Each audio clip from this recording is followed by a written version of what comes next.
Chapter 4 Inner Core. Lesson 76.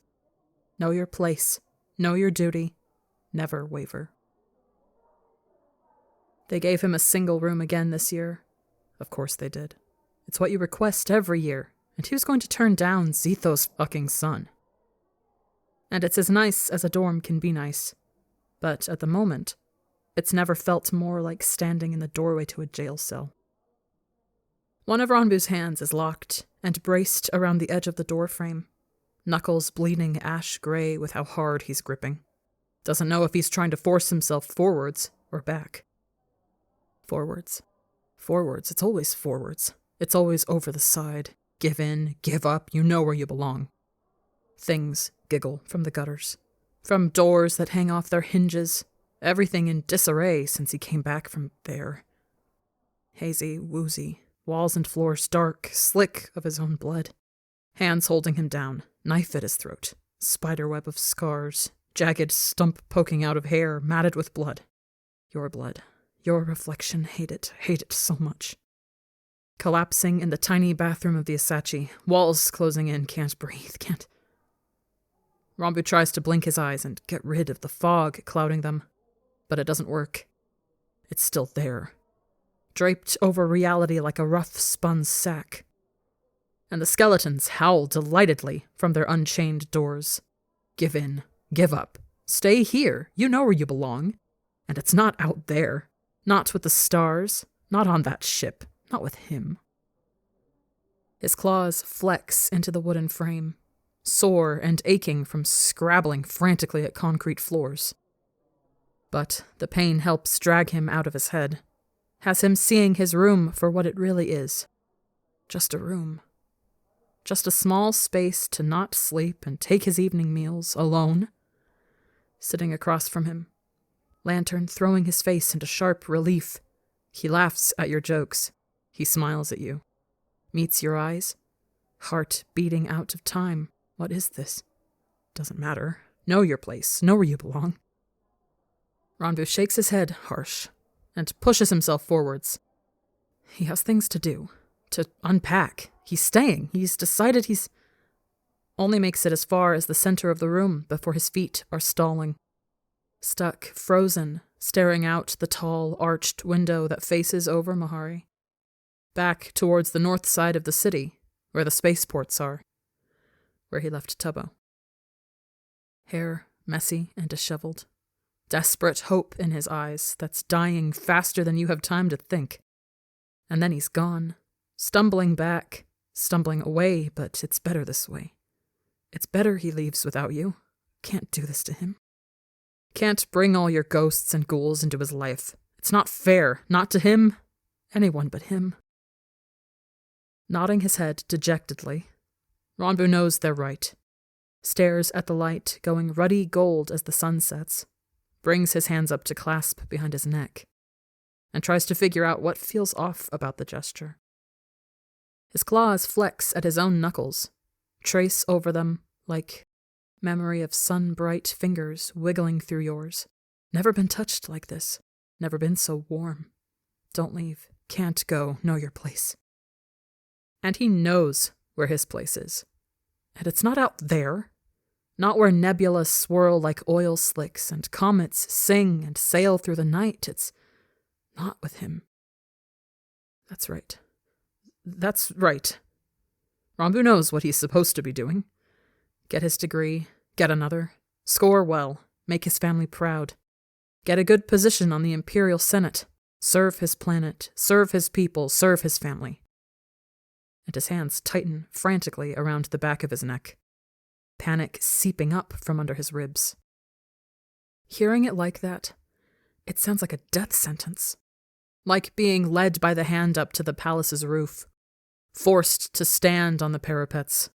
Blaster at his back, in his face, gonna have some fun first. Know your place, know where you belong, not with him. Not out there. Fuck, he can't breathe. Hands around his throat, can't stay here. No way out, only one way out. Want to die, help. Help, jump! Ronbu jolts, hands shooting up the back of his neck and into his hair. Claws frantically carding through the short strands.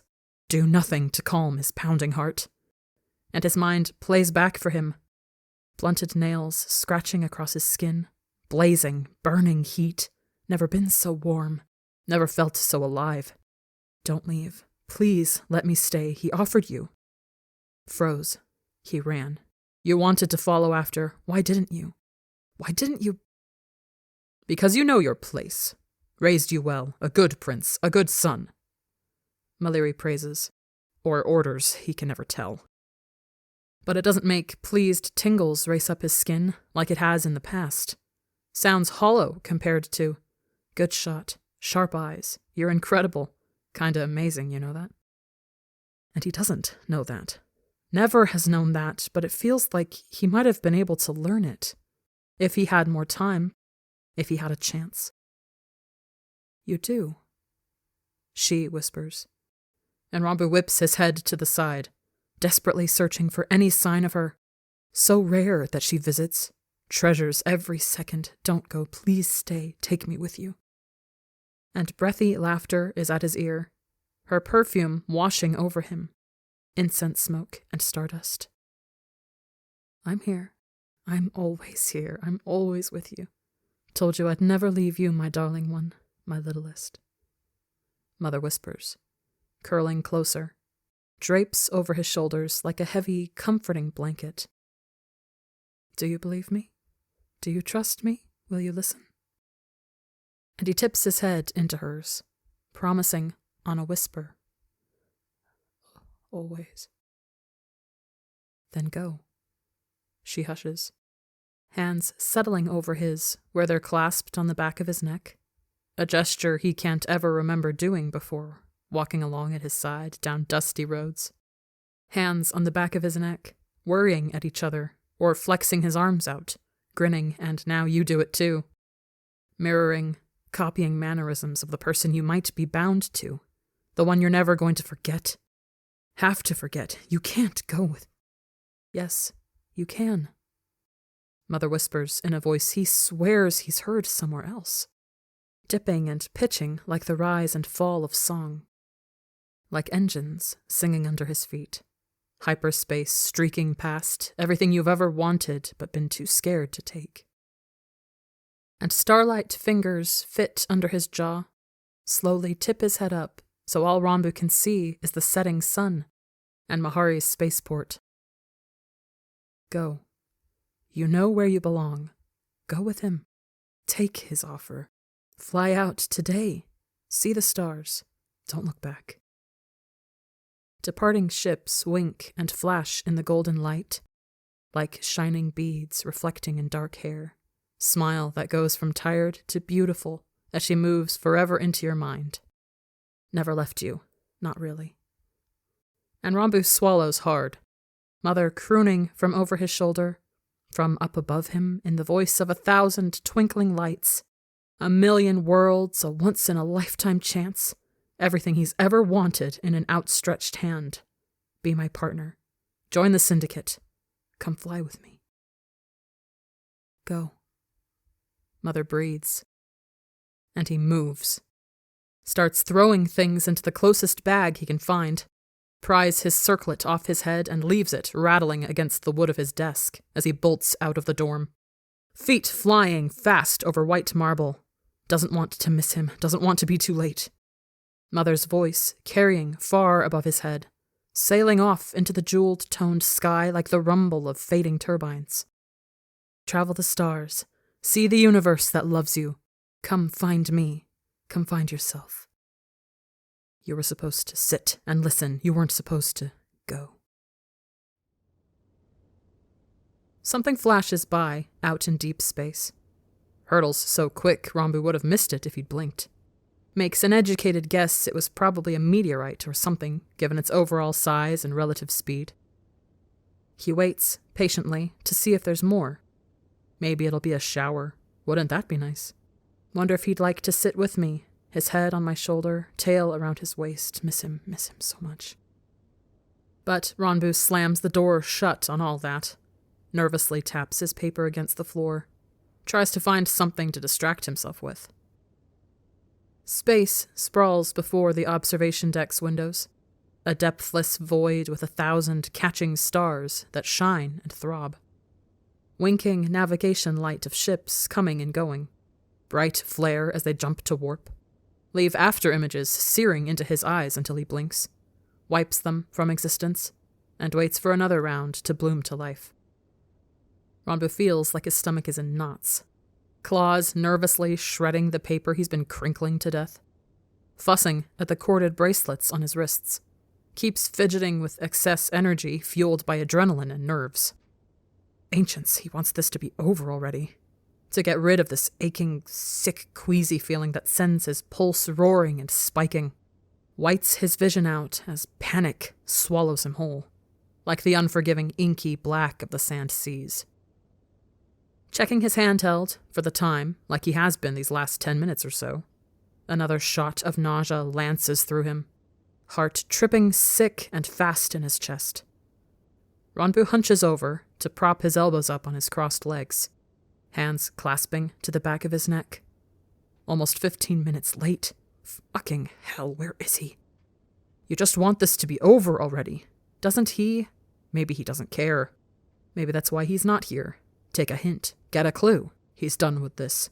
Done with you. Isn't even going to say goodbye. A door creaks behind him. Ranbu whipping around fast. Heart in his throat. Terror in his lungs. Going to be sick. Going to throw up. It's over. It's done. Here to say goodbye. Swallows hard, seeing Tubbo frozen in the open doorway. One hand braced on the door. Others all balled up into fists. And fuck, he was not prepared for how much it hurts to see him. Like a knife through the throat. They haven't spoken in a few days. Play ping-pong with their messages, always waiting long enough so they're not actually texting at the same time. Just leaving little notes for the other to read later. So they have time to go hide, so they don't have to talk, don't actually have to have a conversation. I'm not mad at you, Tubbo sends over and over again. Always the first thing he says and the last. But Ranbu doesn't know if it's the truth. Keeps deleting his own truths before he can send them. I miss you. I love you. I wish things could go back to the way they were. I wish you'd never found out. That last one is horrible. He's only ever spelled it out once, when it was late at night and his eyes felt like they were filled with sand. Deleted it, frantically, and turned his handheld off. Stayed curled up in a ball on Ozzy's floor the rest of the night. Trying to be quiet as he cried. Trying to be quiet as he mourned everything he'd lost.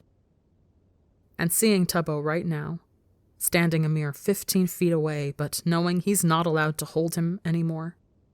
Carved claws through his hair or down his wings.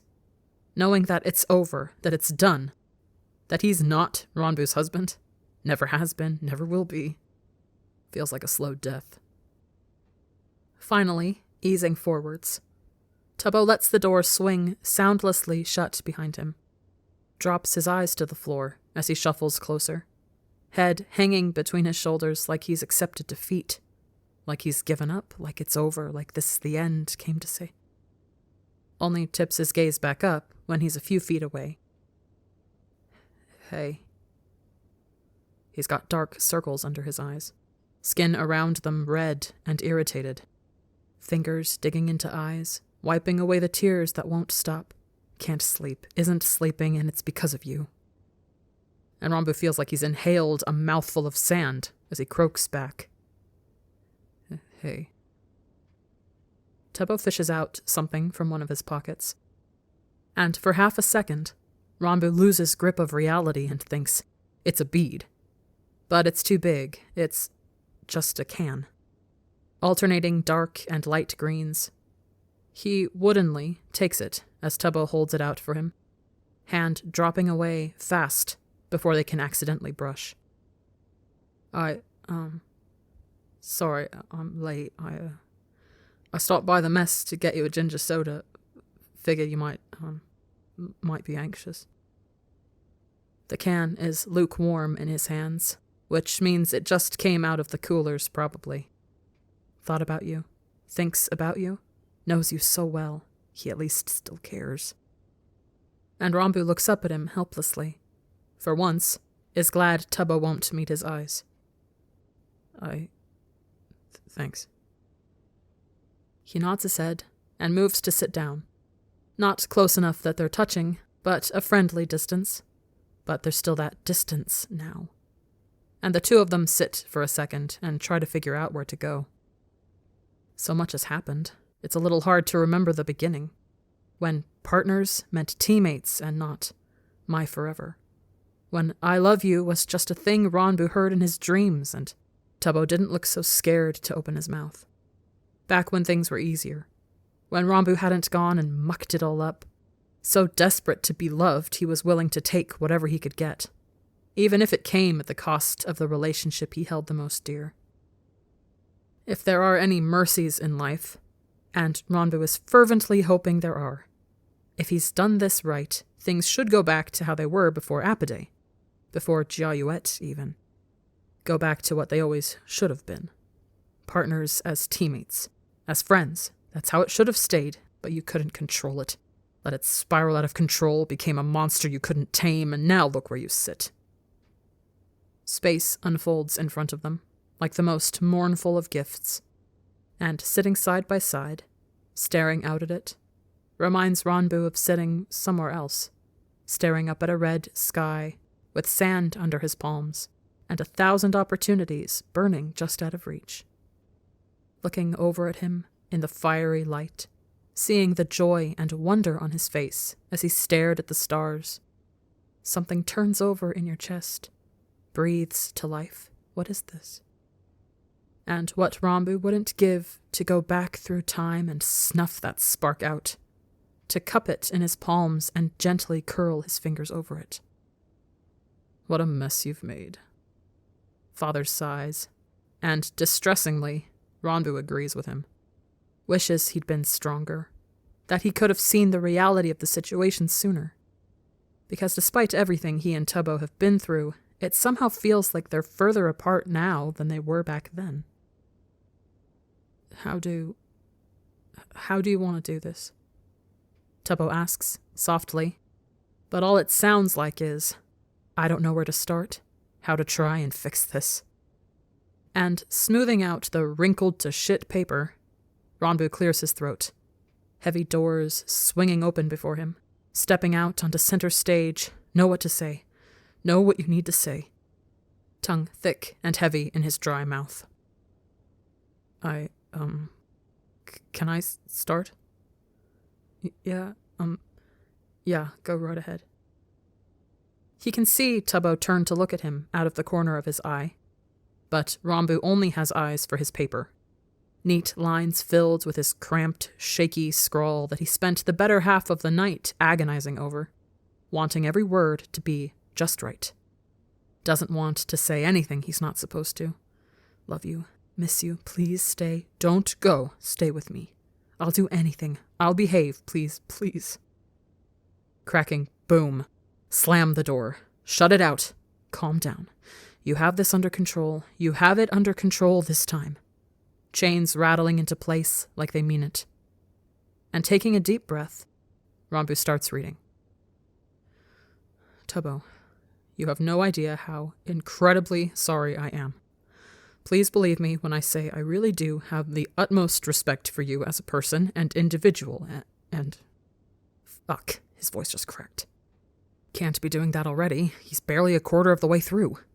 Deep breaths. Deep breaths. You can do this. You can say this. You can tell him goodbye. And I really had no intentions of forcing you into anything. Promise. I didn't mean to. And now he's off script. Refocus back on your paper. Stop ad-libbing or it'll come spilling out. Love you. Need you. Don't go. Please stay. Cut it out. It was incredibly self-centered. Incredibly narrow-minded of me to assume you understood my planet's customs, and I cannot apologize enough. Thinking I forced anything on you, that I violated you in any way is... Stop. Ronbu has never snapped his mouth shut so fast in his entire life. This is it. It's over. Can't fix it. Tried, but it's too broken. Really is goodbye. He's going to swap partners. Claws punching straight through the paper they've gray-knuckled over. Heart thundering so fast it makes his hands shake. and reality trembles at the edges, as Tubbo says, low and firm, "I need you to look at me right now. Please, Can you please do that for me, Boo?" "I'd do anything for you," Ranbu almost says, like an idiot. And he's always been helpless when it comes to Tubbo. Laboriously drags his head up and tries not to flinch when he meets Tubbo's eyes. A roaring wave of, "I love you, I love you, I love you," cresting over his head and threatening to drag him under. Tubbo looks every bit as tired and haggard as Ranbu feels. Has he been losing sleep? Has this been weighing on him too? But there's a fierce fire burning in his eyes when he says, "You did not force me into anything, okay?" Yeah, I didn't know we were, that you thought we were, you know? But I did everything, like the, hand-holding and a bed, because I wanted to." His face is very red by the end of it, antenna twitching and wiggling anxiously. But he refuses to look away, meets Ranbu's stupefied expression with a shy tilt to his brows, fingers picking at each other in his lap. "Fuck me, this feels like grade school or some shit." He huffs, ducks his head while he takes a deep breath, collects his thoughts, and Ranbu's mind spins. Is he saying, "No way, not possible, can't, not like a husband," he said. Not like a husband? But where is he going? He wanted to hold your hand, wanted to share a bed, he wanted you. Does he? I think I kinda like you. Tubbo says it like it's a question. Peeks up at Ranbu through his bangs, and there are too many things happening at once. A giant ball of muddled, miserable feelings, elated feelings, treasured memories, and ones of despair all snarled together. And it's just been dumped straight into Ranbu's lap. He doesn't know where to start. Ranbu blinks, brain shorting out. Way he looks at you in the mornings. It's not like that. I don't love you like that. Wanted to do those things. Not like a husband. Don't want to be married. Think I kinda like you. What? It's confusing, I know, okay. Tubbo blows out a heavy sigh, rolls his shoulders and taps the fingers of his upper hands together and apart. Okay, so, I've never been, interested in people before, so this is, new to me, and, when I found out that we were, married, I panicked a bit. That's understandable. He has every right to those feelings. What a terrible jolt, what a horrible thing to find out suddenly. And Ranbu's going to say as much when Tubbo keeps going. But I had some time to think, and, I kinda realized this earlier. Before we crashed on Shoku, actually, but it's just, I don't know, I like you. For a second, Ranbu thinks he might pass out. Such a strong rush of vertigo and relief. Is this relief? He doesn't know. Didn't say love. He didn't say love. Liked, he said. Liked. What does that mean? What does he mean? And his mouth is so dry. Words coming out tacky and stuck together. But you said, and I don't understand. Are you saying that you love? Ah, okay. Look, I think we're getting some stuff lost in translation. Tubbo hedges, sheepishly. Fingers tapping together and apart, rapid fire. Did he get that from you? Is he doing that because of you? Does he love you? When I say I love you, to you, I mean it like how I'd say it to my mom. To Tommy. Like, I care about you a lot, but like, your family, kinda. But it's not like a spouse thing. Make sense? What? But how does that... Rambu stammers, trying to wrap his head around the concept of I love you being used with family. With multiple people, like it's something anyone says to each other, like it's not the most personal and precious thing in existence. Stronger than gravity, like the bonds that hold atoms together, two halves of a whole reuniting, only one for me. But it doesn't sound like it means that for Tubbo. It sounds like he means, I care for you. Hands ruffling your hair, tweaking your nose, darling one, macabre smile, and head on upside down. Lays with you on the floor while you sob.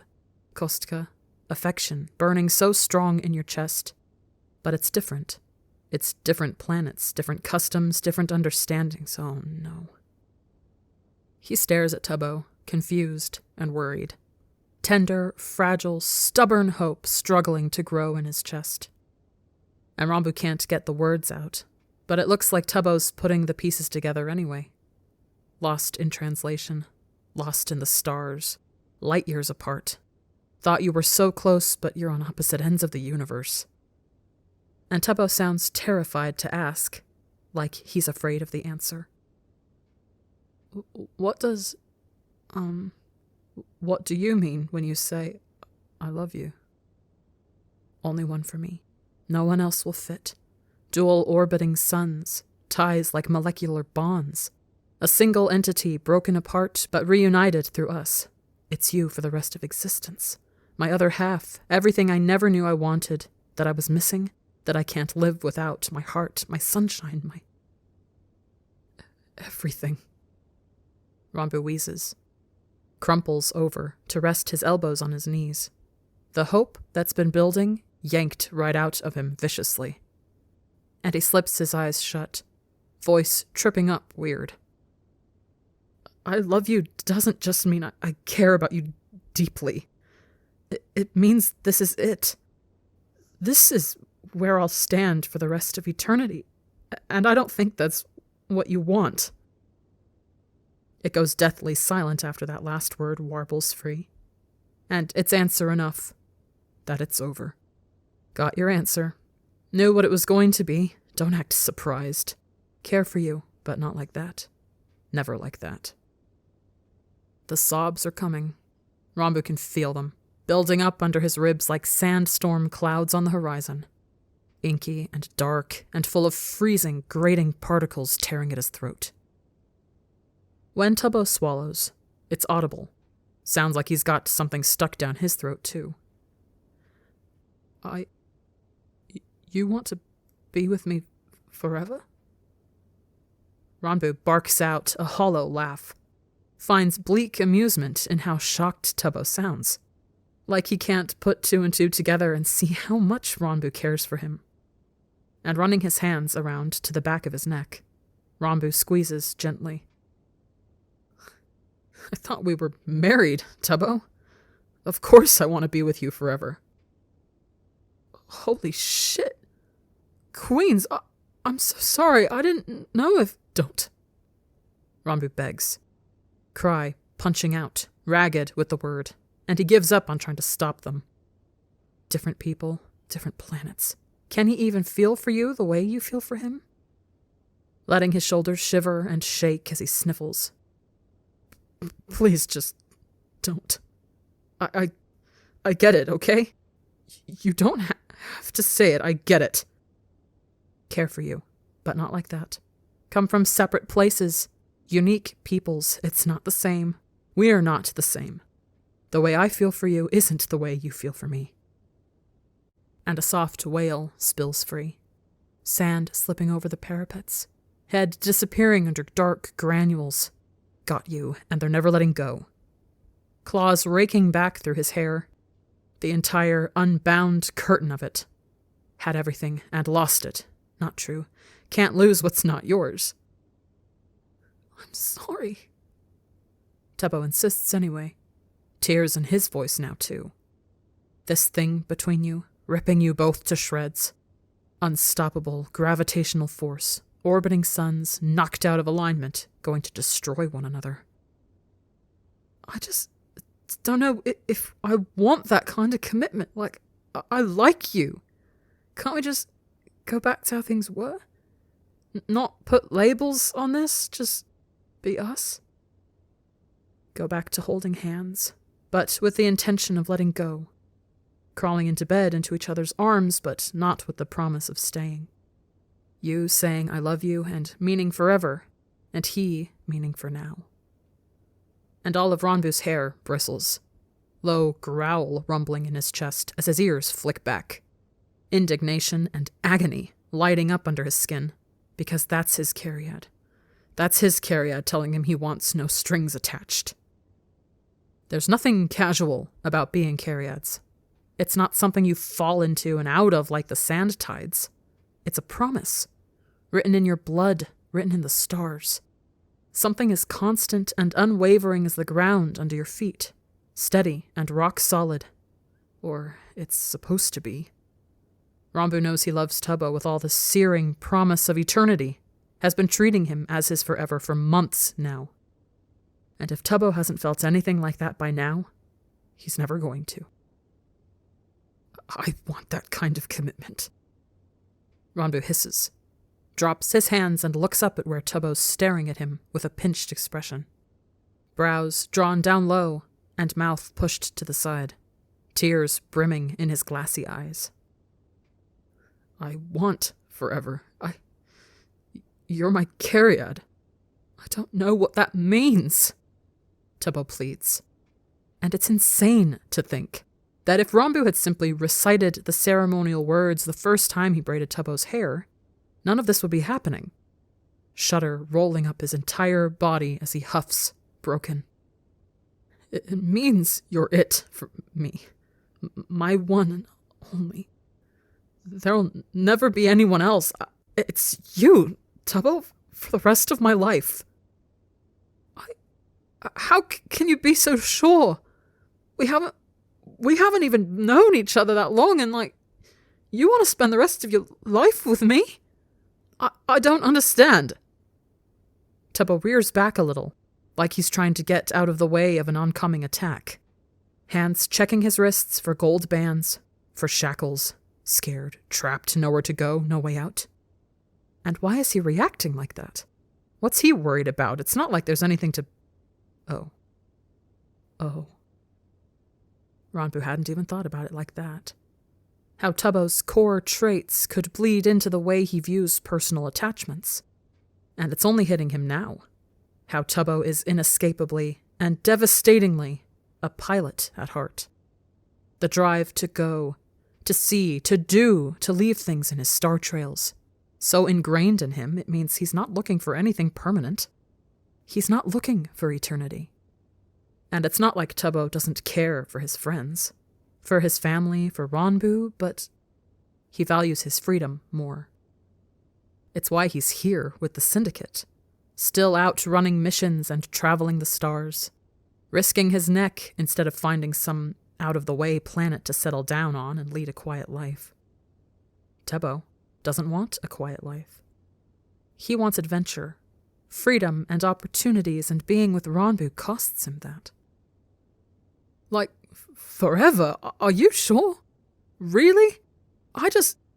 Not trying to shit on your customs, but what happens if you fall out of love? What happens if you meet someone else? Tubbo's rambling. Throttle all the way down, engines at warp, flying full speed ahead, never slows down, doesn't want to, wants to be free. I know you feel like this now, but things change, Ranbu. Not for me. Ranbu croaks hoarse, feels like he finally understands. And his heart is breaking into 2, into 10, into 1,000. There's no falling out of love with a Cariad. It's a truth that was written in my blood the day I was born. It's part of my DNA, who I am. You'll know when you find them. And he did. Felt it sweep through him like solar winds, all-consuming and obvious, just like the unstoppable reality of knowing it's only one-sided. Because Ranbu wants to stay, and Tubbo wants to go. And he laughs, so miserable and lost.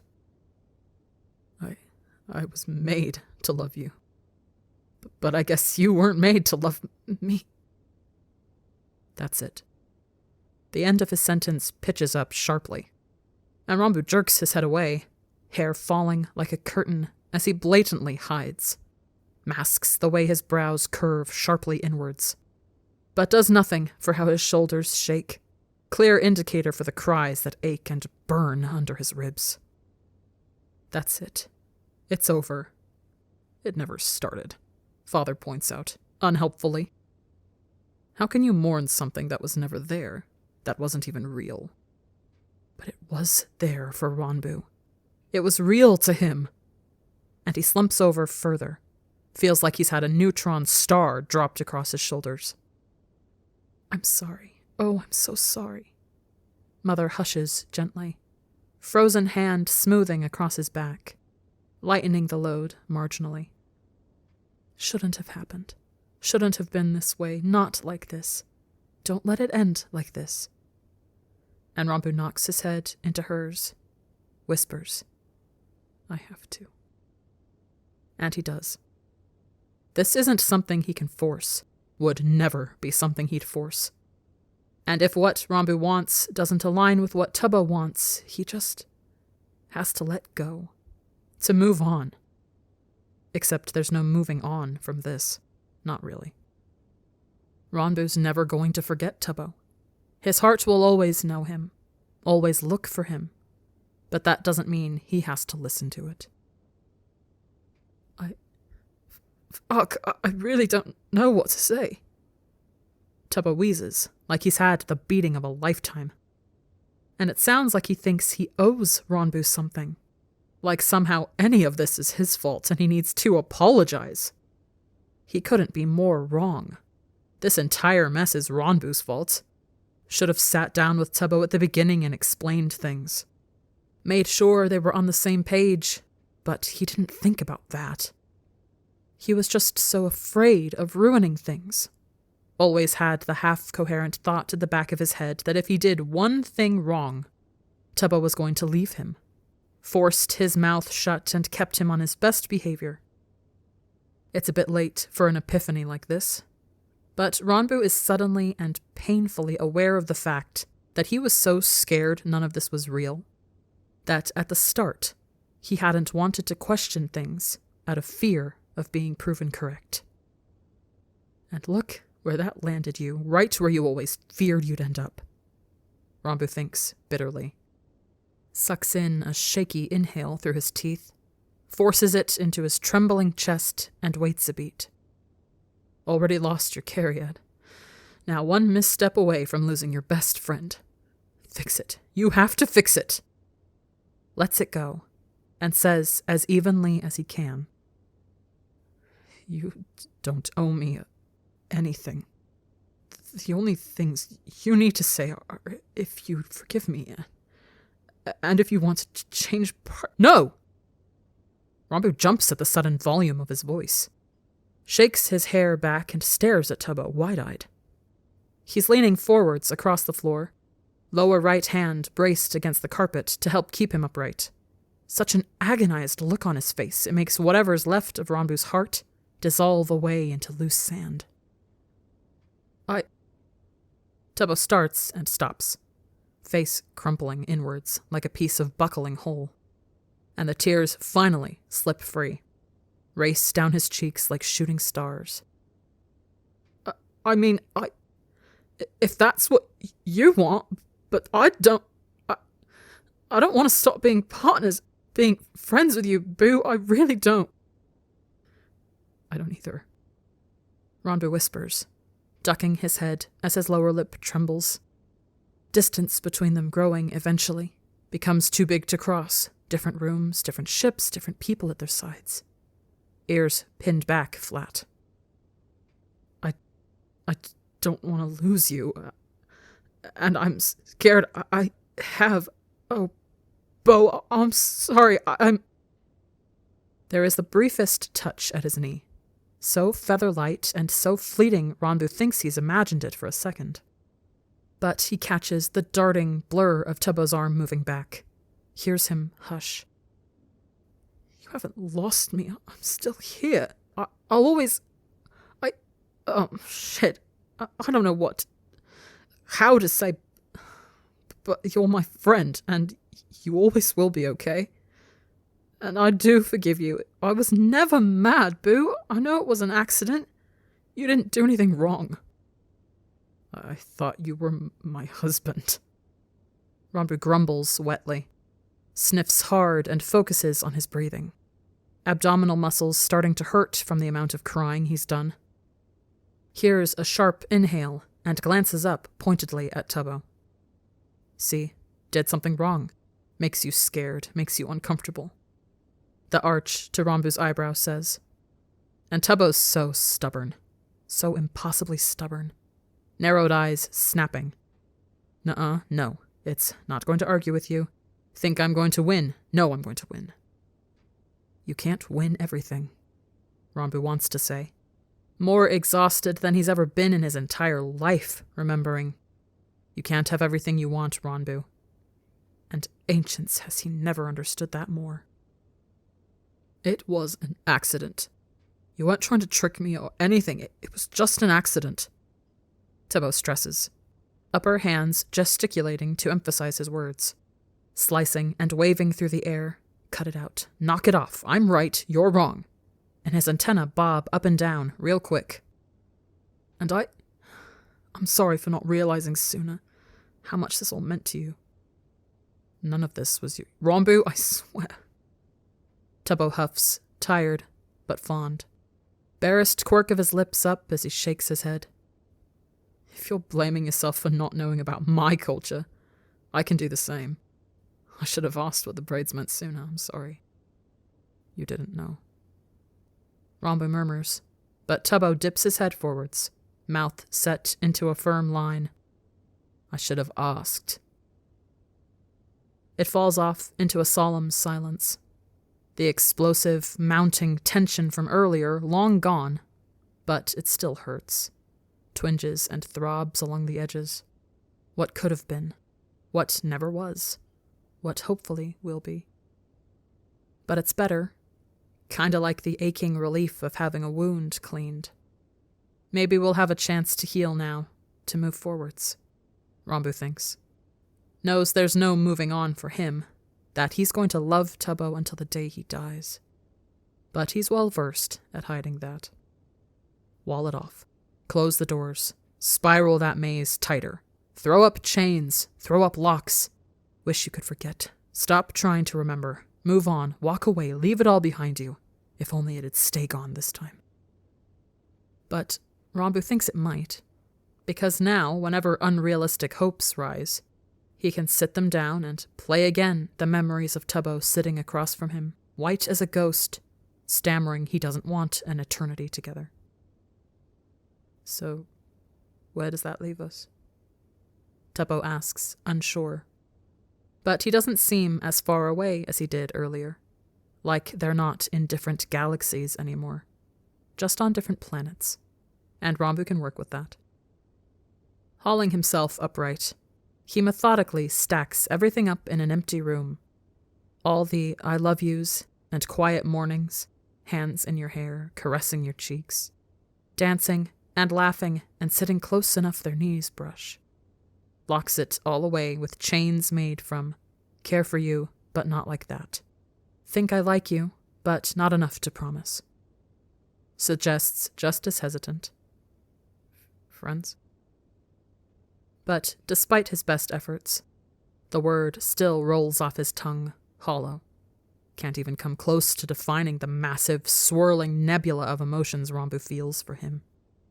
Only one word that can. My one, my only. But you're not his, and he's not yours. Let it go. And he's not sure he can, but he's going to have to learn how to. Yeah, friends. Tubbo agrees, slowly. Like he's unsure, too, that Ranbu's going to be okay with that. But he is going to be okay with it, knows how to behave. And to illustrate his point, Ranbu sticks a hand out for them to shake on. The warm prickle of Tubbo's palm hits like an electric shock. Don't go, please stay. Made for you, but you're not made for me. And for the first time, Rambu's the one to drop the contact, to move back, to let go. And Rambu wishes he could say that things go back to normal, but they don't. And it's so bizarre sitting across from Tubbo. Across, not next to, never again. This monstrously awkward thing wedged in the middle. Both of them struggling to come up with things to say. It feels a little like revisiting a book you once knew by heart. Could almost feel the words under the pads of your fingers, but suddenly being unable to read. Are left staring blankly at pages that once held such meaning and are now rendered void. How'd you find out? Rambu says, before he can think better of it. Mind a weird, jumbled mess where he sits slouched against a wall in the repair bay, absent-mindedly running through his PT exercises while Tubbo fiddles with the Asachi. He hadn't meant to say it out loud. It was just on his mind. Everything has been, keeps running back through it all obsessively, builds nausea like storm clouds. And his head has been so scrambled from anxiety, it's not thinking clearly. Has already let slip several things he'd rather have stayed with him. Threw myself off the palace one day. Been in love with you since Jiayuet. So cold without you at night. And all of it makes Tubbo flinch. Tortured expression pulling his face down so bad Rambu's been trying to control it better. But his brain is fried. Can't keep anything together. For half a second, Tubbo doesn't act like he's heard. And Rambu frantically hopes the faint banging and rattling he's making was enough to drown out the hazy question.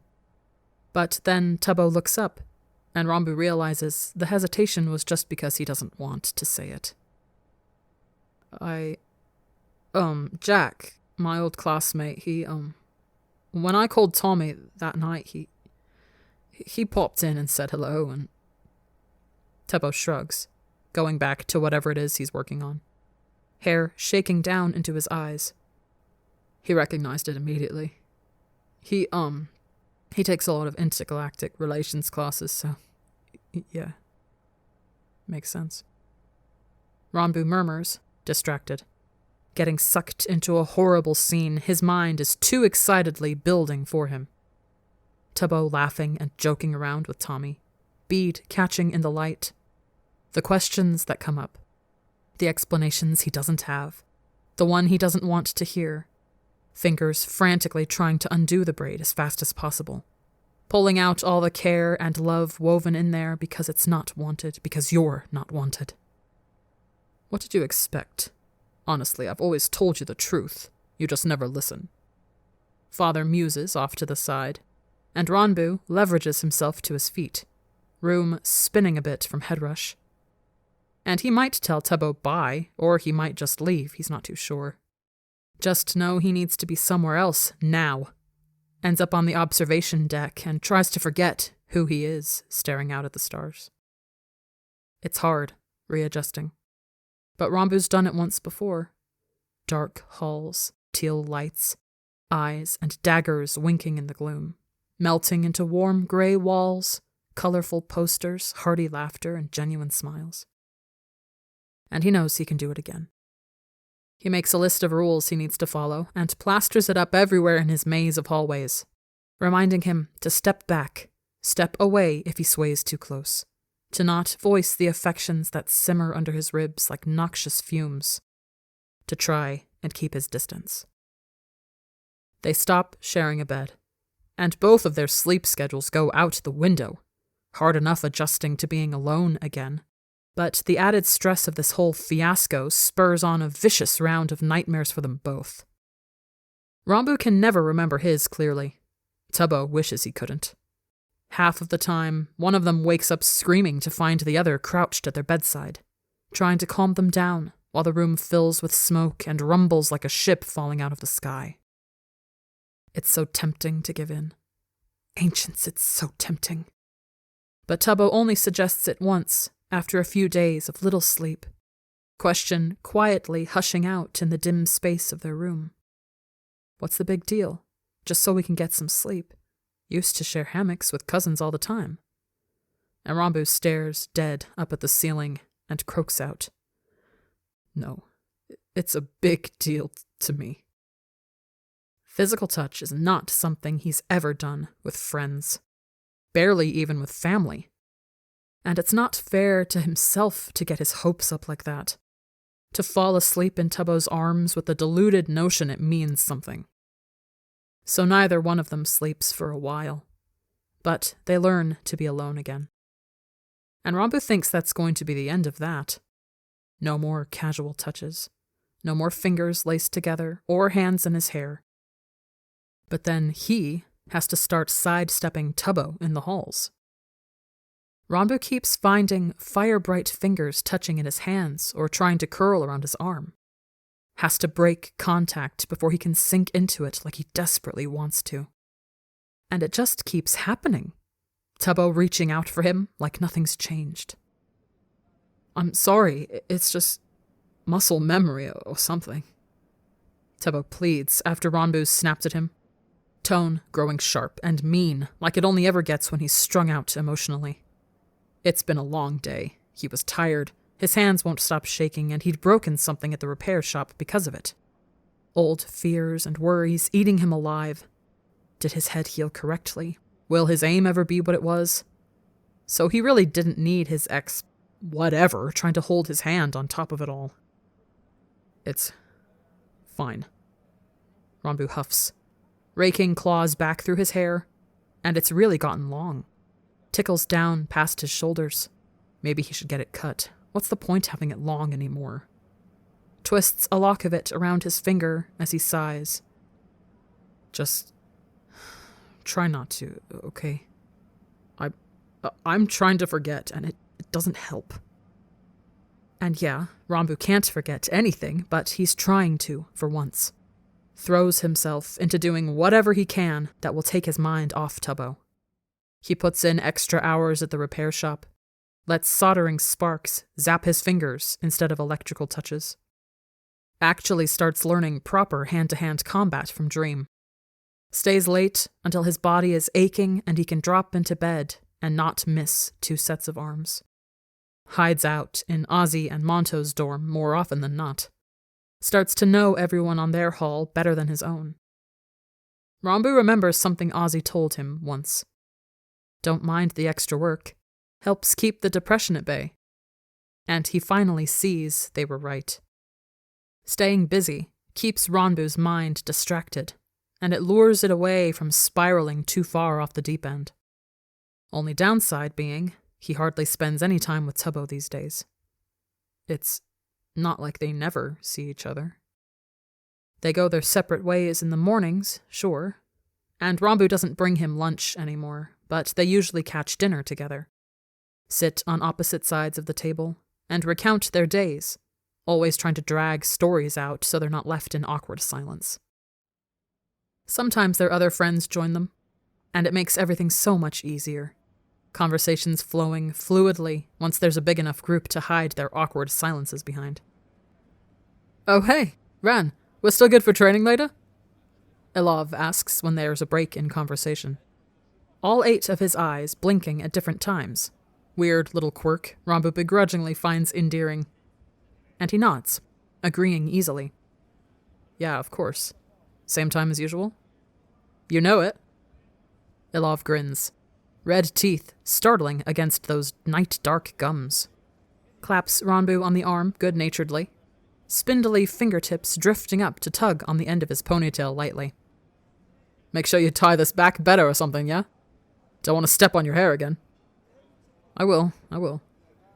Rambu reassures lazily with a wave of his hand. Flicking his head, and Elav's fingers drop away, and the conversation moves on like it always does.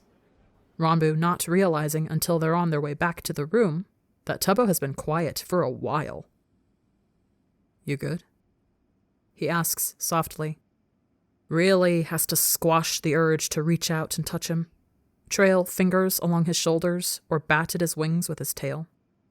And it takes Tubbo a minute, but he eventually responds.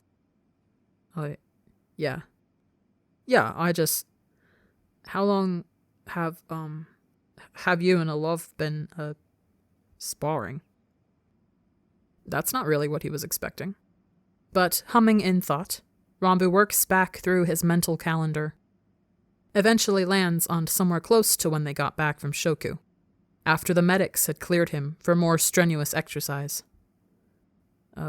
Probably a few weeks. I usually meet up with Dream, but he's out on a mission right now. Why? Am I not allowed to know things about your life or something? Tubbo snaps, hunching down into the collar of his jacket, stiff set to his shoulders, screaming, looking for a fight. Leave me alone. Defensive. Don't test it. And Ranbu backs off, leaves him to stew while he responds to some of Ozzy's messages. Tubbo's been doing better than he was, but it's still rough going some days. These horrible black moods of his rising up out of the abyss and yanking him down into it. Turn his attitude more sour than anything. It's harder navigating them now. Ranbu can't touch and provide comfort the way he used to. More often than not, just has to sit and wait for Tubbo to ride it out, offering words of support if he wants them. And given the way he stomps around their room, Ranbu doesn't think he's in the mood to listen. Scoops his gym bag up and figures it won't hurt to be a few minutes early. Let Tubbo have some more time to himself. Ranbu's looking for spare hair ties. Has been working on keeping his half of the room more orderly, but those things are small and disappear like crazy. When Tubbo grumbles petulantly behind him. You can always ask me to spar with you. They've never trained hand-to-hand before. And it used to be, Ranbu never asked because he was worried about his temper. About accidentally hurting Tubbo. But he's been doing better lately. A lot better, actually. Doesn't think it'd be the end of the world for them to spar. Yeah, okay. Ranbu relents. Stops his searching for sentient hair braids that grow legs and hide from him. But Tubbo doesn't look happy about that response. Crosses his arms and huffs. Okay? I'm not doing anything tonight, so why didn't you ask me then? Because your arm is broken? Ranbu's voice pitches up incredulously. Little confused over what Tubbo's so irritated over. Is equally, if not more confused when his face bleeds red. Antenna jumping all the way up as he flings his hands out. I know that! I just meant like another time or something. Whatever, it's fine. Don't be late 'cause of me. So Ranbu's not. Heads out to meet Olav, and they spend a good hour or two trading blows. Pack it up and call it a night, when Olav trips on nothing, and Ranbu's yawning so wide his jaw cracks. And it's not that late when he gets back, but all the lights are off, angry whine of too loud music leaching out of earbuds. And Ranbu sighs, crawls into his bed, and hopes things are better in the morning. They are, and also are not. Tubbo's speaking again, asks Ranbu questions about how his night was and makes a few lame jokes. Seems fine 1 minute, but then is storming off in the middle of lunch the next. And it only gets worse as days pass. His temper narrowing down to a razor-thin wire that is so easily tripped. What's bothering you? Ranbu asks, over spilled tools and parts flung on the floor. Stands across from Tubbo and his messy half of the room. Drags him out of the cafeteria and away from a shouting match that was about to turn physical. And Tubbo bows his head, arm out of his cast, and all 4 hands clutching at his hair. I don't know! He's never been this confrontational before. Tries to pick a fight with anyone that looks at him funny. Has even gotten unreasonably snippy with their friends. Is borderline insulting to Olav if he'll even speak to him in the first place. Nearly bites Dream's head off one day in the cafeteria. Glares at Ozzy for seemingly no reason. And it's so hard watching Tubbo grow more irritable and waspish. But Ranbu doesn't know what to do. Asks him if he wants to talk, and he doesn't. Can't hug him like he used to.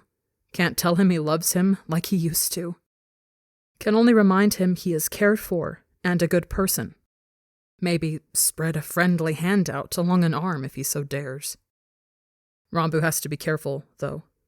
Everything he is so desperately wanting to shorten the distance between them, that he has to remind himself to move back, to not get caught up like a planet under the unstoppable sway of a black hole. He still loves Tubbo, is always going to love him. It's part of who he is. But if Ranbu doesn't watch it, he'll start to slide, start trying to convince himself it's okay, that something is better than nothing. Maybe a no-strings-attached kind of deal works for some people, but it won't for him. Ranbu knows that much for sure. Refuses to take the significance of what a Cariad is and make it out to be anything less. If Ranbu can't have the commitments he needs, he doesn't want anything. Would rather sit quietly with unrequited feelings burning under his skin, than slowly watch their relationship fall apart as they steadily grew to hate one another. "Aren't you being a little too fatalistic?" Puffy asks over their shared project, the needlessly complicated and electrical wiring nightmare that is Techno's trident. And Ranbu pretends like he's too busy re-splicing wires to answer. Maybe it is a little too fatalistic. But Ranbu is painfully aware of what he's like.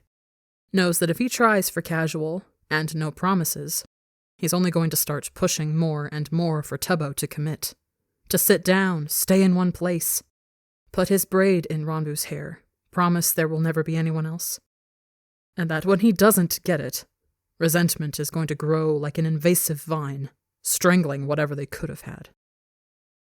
If Ranbu wants Tubbo at all in his life, and he does more than anything, it's safer to stay friends, to ignore how his heart lights up when Tubbo smiles at him, to turn a deaf ear to the way the cosmos spins around him, demanding he complete the loop, finish the equation, reconnect with his other half. But Ranbu learns to ignore it, goes about his life, puts one foot in front of the other, tries to help fix the Asachi and the nasty, complicated thing he and Tubbo's friendship has mutated into. But a lot of time it seems impossible, like they just don't know anything about each other anymore. What are you reading?" Ranbu demands, alarmed. Thought he recognized a sentence or two when he discreetly peeked over Tubbo's shoulder earlier. Wait, oh, holy shit, can't be, why would... And Tubbo scrambles to cover the screen of the hollow tablet, tips of his ears bright red, stuttering. I just... Look, I'm practicing reading Indirian and with romance novels? Ranbu ekes out in a higher pitch. Face equally as darkly flushed, because, oh, sweet ancients, that's one of the gooeyest ones. The one with that scene you like about the light of the universe in the Cariad's eyes. Fucking hell, why did he pick that one? Why is he reading it at all? Tubbo stammers, turning a fraction and side-eyeing Ranbu shyly. Hesitant expression, quickly getting swallowed up by angry defensiveness when they make eye contact. What? Is it... Can I not, show an interest in the things you like anymore? I mean, sure, but I read other things, you know.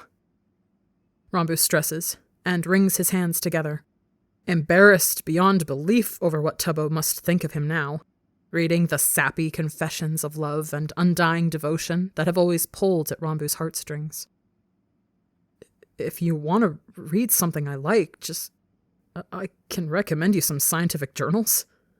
One's in Indirian even for the language practice. And it's absolutely bizarre. But Tubbo doesn't look relieved about not having to read what he once called those goofy romance books moms like. Antenna flicking out to the side as he passes his tablet back, lets Ranbu pull up something he hopes he might enjoy, mumbling quietly while he scans the article.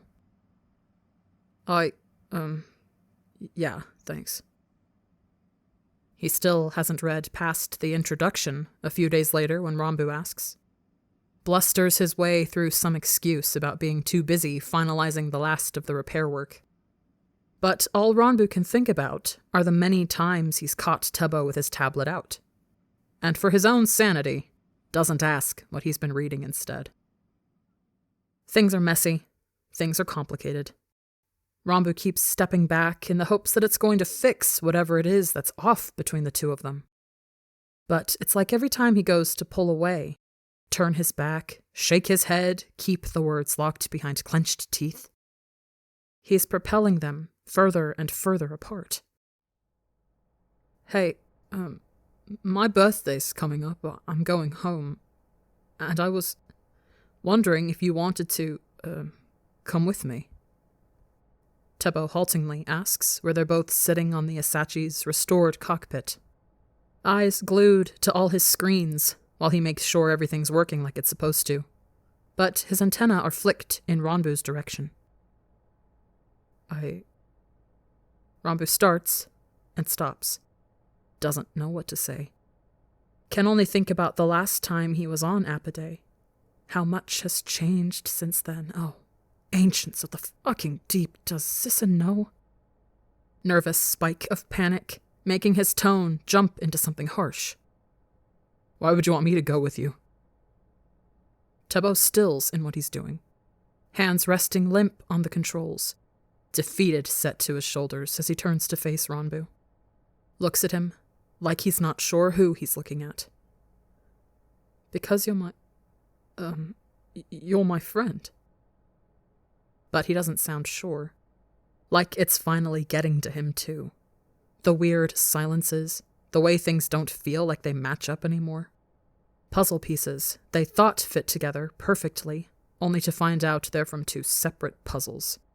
Don't make anything when you cram them together. I'll go if you want me to, but don't feel like you have to invite me. I'll be okay on my own. Ronbu says, and turns back to reconfiguring his gunner controls the way he likes them. Heart in his throat, but thankfully out of his voice, seeing that haunted look on Tubbo's face. Terrified to admit to himself he feels it too. The insurmountable divide growing between them. I want you to go, Tubbo whispers, and ancients his voice. Worst fear, worst thing you've ever seen, him kneeling, broken, with a prison jumpsuit across his shoulders, and hands shackled behind him. Never were worth anything. And Ronbu would do anything to get that hell out of his voice. Is quick to stammer. All right, then, I'll go. And they sit in a silence that only grows more tense with every passing second, going through familiar routines in a space they both recognize and don't. And even though they're within arm's reach, could so easily stretch a hand out and touch one another, it feels like they're thousands of light years apart. Lesson 59. You will do as you're told. You're tired of being told what to do. Ronbu drops to his feet lightly on the metal grating. Slinks along above the refinery's main production floor. Glad, at least, that years of sneaking around the palace are finally coming in handy.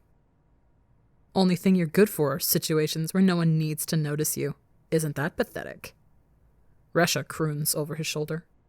And for half a second, his shadow is her shadow, stretching out long in front of him from the blazing light of the moontide circlet. Ah, such a good little shadow. Nothing to notice, nothing to miss. Hey, what if you jumped off? No, go away. Leave me alone, I'm just trying to do my mission. Ronbu yells back, boots stepping light and soft over rusty metal slats, barest sound drifting up at all. Bites his lip to stop the groan that wants to tumble free hearing a deep. Mess it up is what you mean. Why are you here? Why do you think you can do this? What's even the point? You're a failure through and through. I am not. Ronbu stresses. But Father and Resha just laugh, and he hangs his head. Feet stalling in place, unsure, suddenly, on what he should be doing. Uncertainty, leaving the door wide open for Maliri to stride through, barking. Unacceptable. Disgrace. Raised you better than this. Raised you not to go traipsing around like a renegade vagabond. What are you doing? What were you thinking? I'm sorry. Ranbu apologizes feebly. Wrong thing to say. Princes don't apologize. And Maliri scoffs, toes of her boots tapping a quick pattern into the catwalk. Already forgetting everything I taught you. But you should know better. Be better. You know this isn't where you belong. This isn't your home. Come back home. Come do your duty. Serve like you were meant to. It's an argument he's heard every day for over a month now. Gets accosted any time he's on his own. When indecision sets in. When Ranbu looks around and it feels like he's come up for air. Like he's waking up from a nightmare. Realizes that nothing is the same. And has the agonizing thought of, what is he doing? What has he done? You've made a mistake, is what you've done. But we're all used to cleaning up after you. Maliri huffs. Sharp thwap of that crop striking her palm. And Ranbu flinches, ears dropping, knowing that means another 30 repetitions. No excuses, no whining, back straight, chin level, feet together, speak clearly, you halfwit. Hey, Boo, you good? I'm in position, just waiting on you, boss man. Crackles through one of his ears, and warmth courses through Ranbu like the sun's just come out. Settles the spiraling doubts and insecurities. Sends the specters all scattering back to whatever hellhole they crawled out of. It's okay. It's fine. He knows where he is. Breathe in, 1, 2. Out, 1, 2. Yeah, just like that, Boo. He's okay.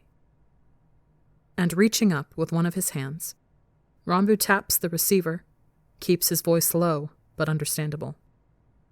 Yeah, I'm good. Sorry, just trying to be careful. Yeah, no, I totally understand. Take your time and call me if you need, okay? You're doing great, by the way. Real proud of you, Boo. The end of his sentence slides up into something undeniably fond and proud. And Ranbu's tail curls behind him pleasantly. Affection he can't stop leaking into his own voice. All thanks to you, Bo. You're a great teacher. Yeah, look at me. Best criminal there is, lads. Tubbo crows. Does some mock cheering trying to mimic a stadium full of delighted fans. And it's really not that funny, but Ranbu has to clap a hand over his mouth anyway, attempting to muffle the giggles that spit out between his fangs. He keeps his pace up, darting down the catwalk to make up for lost time. Finds the control room easily enough, and with a quick use of what Tubbo endearingly calls the universal lockpick, Ranbu shoots through the keypad on the door and wiggles his way inside. Unfortunately, the same tactic won't really work on the line of blinking panels in here, but Tubbo gave him a rundown of how to disable the security system before Ranbu made his jump, and he follows along to the memory now. Excited way he talks with his hands. How many different facial expressions he makes. So open, so emotive. You adore it. Adore the way he steps closer. Adore the way he nudges you playfully. You just adore him. Think you might actually love him. Really and truly think he might be your... Something buzzes against his leg and makes him jump. But thankfully he was at the end of the shutdown sequence and only ends up hitting the last button with a little more force than strictly necessary. Ranbu shakes his hands out and fumbles for the receiver, unease curling under his thoughts like cobras under sheets. Shakily says, "Hey, it should be good now for you to land and stuff." 10-4, I'll be right around. You okay? You sound a little shaken up. Tubbo asks quietly around jumping static, distant whine of the Asachi's engines in the background. And listening to them helps ease Ranbu's jackhammering heart. Does nothing for the leady weight in his pocket, what he assumes is waiting for him on his screen. Your Highness, this is the 4th time, would you just... Yeah, I'm fine. Ranbu tries to lie convincingly enough, hopes Tubbo will drop it, can see figures flickering at the corner of his eyes as he fishes his handheld loose, clicks the screen on with something like morbid curiosity, and feels his insides lock up. Handler 3, 10 o'clock. Attempting to touch base with you again, Your Highness, on when you plan on returning home after the term is over. There are only so many transports headed to Nerox, and it would be regrettable to expend resources shamelessly. Please respond at your next earliest convenience. As always, your exalted father, King Zetho first of his name, long may he reign, and your honored siblings send their well wishes. His claws scrape, ugly sounding across high-quality metals and glass. Find the shallow gouges he's scratched before and rend them deeper. This is the 5th message Ranbu's gotten along those lines. Are you listening? Stop ignoring us. Expected home, even though no one's noticed you've been gone. Send their well wishes. Do they even know? Do they even care? You've been gone for a month and no one's mentioned it. That's the worst part. He's been gone for so long, it should be noticeable. The Academy has likely unenrolled him from his classes by now, but not one message has mentioned it. No, where are you, we're worried. Just petty quips and passive-aggressive comments. Like he's an annoying package they're trying to schedule a pickup time for. Don't know what you expected. Resha hums, solid, freezing weight along his back. Get off me, go away, he wheezes, distracted by the looming figure out of the corner of his left eye, intoning. Always said we never wanted you, now here's proof. Sharp crack of a riding crop into a palm. But you've always been slow, you've never learned, you'll always be a disgrace to your family. Ranbu starts to bow a little under the pressure, all 3 of them bearing down and trying to crush him out of existence. Maelstrom in his head, under his skin, in his eyes, in his veins. Generational curse. Thoughts whipping past like inky, furious coils of black sand. Drive into him like a palm cracking into his cheek. We never wanted you. No one has ever wanted you. No one ever will. Go take that long walk off a short cliff. Why don't you just jump? They all howl as one. And Ranbu cries, ragged through his teeth. Hands clenched in his hair, head pounding and reeling, can see the catwalk beckoning to him. Flailing, waving, shadow hands reaching out, whispering faintly. Know where you belong. Know what you need to do. Know what you want. Staggering to his feet, Ranbu doesn't think he's going to, but that allure is always there. And then he catches a glimpse of his reflection. Freezes, seeing mismatched eyes shining in the gloom. Faint orangey light from the smelters glowing across the high points of his face. The distinctive jacket across his shoulders. His name stitched on the front, held out to you in offering, brilliant smile, twin dimples. You're one of us now. That means we got your back. And, palm spreading out over the insignia on his shoulder, Tubbo's voice in his ears. You're a part of the syndicate. That means you don't take shit from anyone, got it? Other hand tightening over the handheld, over. Expected home. Expect you to do this. Go here. Be that. Listen to us. Obey us. But I don't. And Ranbu strides out onto the catwalk, cocks his arm back, and hurls the handheld into the refinery with a feral shriek. He doesn't see where it lands, but steps up to the railing as close as he can, fingers wrapping crushingly around the metal support while he leans out, keeps his feet firmly planted, and yells. Fuck you! Fuck you! I'm done with you, okay? I'm not going back, I'm done! It's just his own voice that echoes back to him, but that's gratifying in its own way. I'm here. I'm alive. You're not getting me. I'm not going back. I'm not listening to you. And relaxing back on his heels, Ranbu takes a second to breathe. Heart roaring in his ears, and it's never sounded lovelier. You are a disgrace to your family. Fuck them.